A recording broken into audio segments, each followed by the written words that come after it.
ජනපති අනුර කුමාර දිසානායක මහතා පුංචි අම්මා විවාහ කරගන්න සිදු වූ හේතුව රටටම කියයි.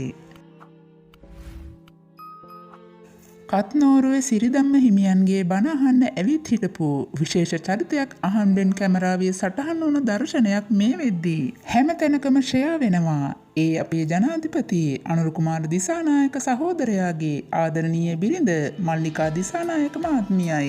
ඉතින් මේ දවස්වල හැමතැනම කතා වෙන්නේ ඇයගේ නිහතමානිකම ගැනයි. හැබැයි ඒ අස්සේ අනුර සහෝදරයාට එක එක දේශපාලන කඳවුරු වලින් විවිධ මඩ ප්‍රචාර එල්ල වෙනවා. ඒ ඔහු විවාහ වෙලා ඉන්නේ පුංචි අම්මා එක්ක කියලා මේ කතාවට මීට කාලෙකට කලින් අනුර කුමාර දිසානායක මහතා පිළිතුරු දී තිබුණේ මේ ආකාරයෙන්. මම හිතුවා මේක කියන්න පුළුවන් උචිතම අවස්ථාව මේක කියලා. මීට පෙර වැඩිම වුණොත් මා පුද්ගලිකව දෙදිනෙකුට පවසලා ඇති. මේ ආරක්ෂා කළ යුතු කරුණක් නිසා මා මෙතෙක්කල් විශ්වාස කරපු නිසා අපි තා ඈත ග්‍රාමවල ඉපදුන මිනිස්සු ගම්වල තිබෙන ගැටුම් අපේ ජීවිතවලත් තිබුණා.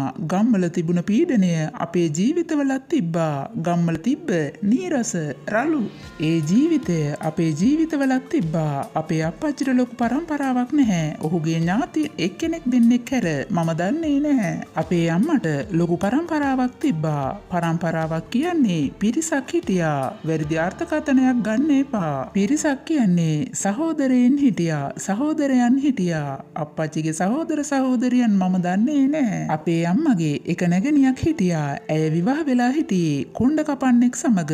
ඔහු විශාල ලෙස මත්පැන් පානයට හුරු වෙලා හිටපු කෙනෙක්. මට මතකයි පුංචි අම්මගේ අතේ තාම තියෙනවා කතුරු පාරක්. Tamanගේ ඒ ස්වාමියාගෙන් එල්ල කරන ලද ඒ පීඩනය ඔරොත්තු දෙන්න බැරුව ඒ ගමට ආව මිනින්දෝරු මහත්තයෙක් එක්ක ඇය අනියම් සම්බන්ධයක් ගොඩනගාගෙන අපි තාම කුඩා අවදියේ මට හීනයක් වගේ මතක ඒ මිනින්දෝරු මහත්තයා එක්ක ඒ පුංචි අම්මා පැනලා ගියා. ගම්වල ඒ දවස්වල කතා වුණා සුමන පැනලා ගියා කියලා මට මතකයි. ඇයට හිටියා දූවරු දෙදෙනෙක් සහ පුතුන් දෙදෙනෙක්. එක පුතෙක් අපේ අම්මා හදාගත්තා. ඔහු ඉපදුනේ මාර්තු මාසේ 1 වෙනිදා. මම ඉපදුනේ නොවැම්බර් මාසේ 24 එකම අවුරුද්දේ. ඒ කියන්නේ අපි දෙන්නම 1968. අපි දෙන්නම ගියේ එකම පාසලට එකම පන්තියේ ආසන්න පුටු දෙකේ. අපි දෙන්නා නිදාගත්තේ එකම ඇඳේ. අපි දෙන්නා පාඩම් කළේ එකට. එකම කුප්පි ලාම්පුවේ. අපි දෙන්නා තරහ වුණොත් දෙන්නම එකට පිටත් වෙනවා ඉස්කෝලේට යන්න.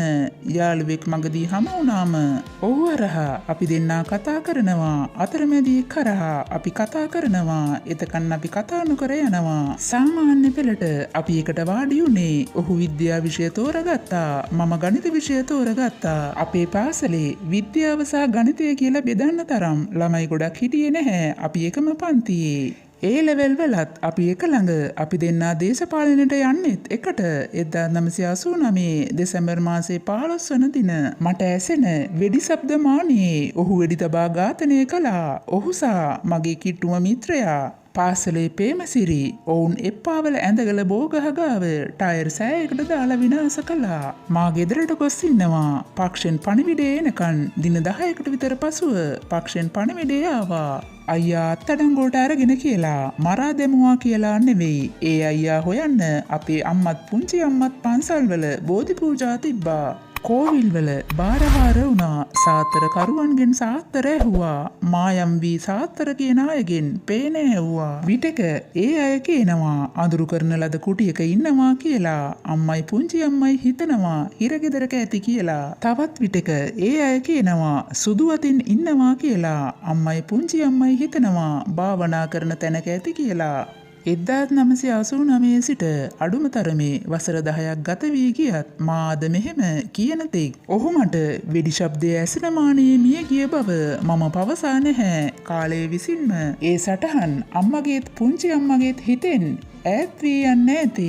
අවුරුදු 10කට වඩා වැඩි කාලයක් ඒ විද කොහේ සිටීවිද යන බලාපොරොත්තුවන් ඔවුන් ජීවිතය ගත කළා. ජනපති අනුර කියපු මේ සහෝදරයා තමයි ඔහුගේ පුංචි අම්මගේ මියගිය ලොකු පුතා තමයි සුනිල්. ඒ පුංචි අම්මගේ ලොකු පුතා වෙඩි තියලා ඝාතනය කළාම තනි වුණ ඔහුගේ බිරිඳට තනි වෙන්න නොදී අනුර සහෝදරයා පිහිට වෙනවා. ඇය නමින් මල්ලිකා දිසානායක මහත්මියයි වර්තමානයේ ගොඩක් අය මේ සිදුවීම තමයි වරදවා වටහාගෙන එක කතා හදන්නේ. ඇය දැන් වර්තමාන ජනාධිපති ආර්යාව මල්ලිකා දිසානායක මහත්මියයි.